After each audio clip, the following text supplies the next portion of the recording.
So let's go back, and now we're on the home page again. We've already installed it. We figured out what a gem file was, and ours looks similar to this now. And then the next step is to run bundle install, which says it will install all of the required gems from your specified sources. So let's go ahead and do that. So I'll do bundle install.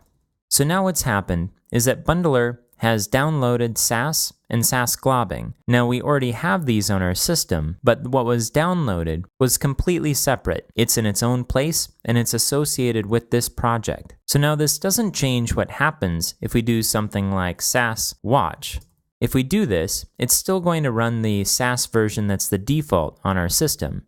Instead, we have to use a special command in order to run this command, but through Bundler. So if we go back to the browser and we scroll down past this callout, it explains here how we can run an executable that comes with a gem. So with SAS, we have an executable called SAS. And the way we're going to run that is by typing bundle exec, and then we're going to type our command. So let's give that a shot. So I'm going to go here and I'll do bundle exec, and then we'll do SAS, and then we'll check the version.